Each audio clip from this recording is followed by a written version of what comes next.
guys, welcome to my channel. నేను మీరేనుని ఇవాళ వచ్చేసి మమ్మీ అయితే నూడిల్స్ చేస్తుంది ఇంట్లోనే. Home made noodles. మేమైతే ఈ మసాలా అయితే వాడుతున్నాము. చూడండి మమ్మీ అయితే జస్ట్ ఇప్పుడే వేసారు గైస్. ఇది వచ్చేసి అప్పుడే కలపలేదు మమ్మీ.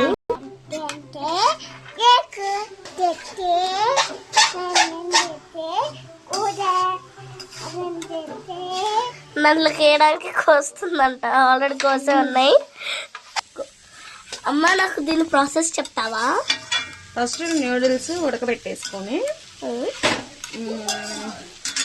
కొంచెం ఆయిల్ వేయాలి అందులో ఉడికేటప్పుడు.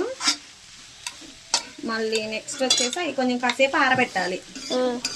ఆరబెట్టేసాక మనం కావాల్సిన వెజిటబుల్స్ అన్ని కటింగ్ చేసుకొని క్యారెట్, క్యాప్సికమ్, మళ్ళీ కరివేపాకు, కొత్తిమీర, క్యారెట్ అన్నీ కటింగ్ కట్ చేసుకొని రెడీగా పెట్టుకొని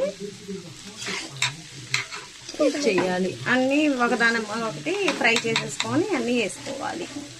మసాలాలు, గరం మసాలా, నూడిల్స్ మసాలా, సాల్ట్, కారం, కొంచెం ఉప్పు అన్నీ వేసుకొని బాగా ఫ్రై చేసేసుకొని సోయా సాస్, మళ్ళీ టమాటో సాస్ అన్నీ వేసుకొని బాగా ఫ్రై అయ్యాక తీసుకొని కొంచెం లెమన్, ఆనియన్తో గార్లిక్ చేసుకొని తినేయడం. అంతే, రెడీ.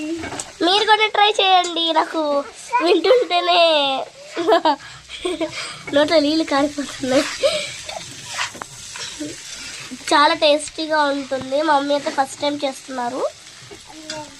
నేనైతే లాస్ట్ టైం మా ఫ్రెండ్ వాళ్ళ ఇంట్లో తిన్నాను, చాలా బాగుంది. సేమ్ అదే ప్రాసెస్ మా ఫ్రెండ్ వాళ్ళ మమ్మీ కూడా చేశారు. అదే సేమ్ ప్రాసెస్ మా మమ్మీ చేస్తుంది. చాలా, అందుకనే నాకు చాలా నచ్చింది. గైస్ ఆల్మోస్ట్ అయితే అయిపోయింది. మా మమ్మీ అయితే కొత్తిమీర కూడా వేసేస్తుంది. మా చెల్లి వేసిద్దంట.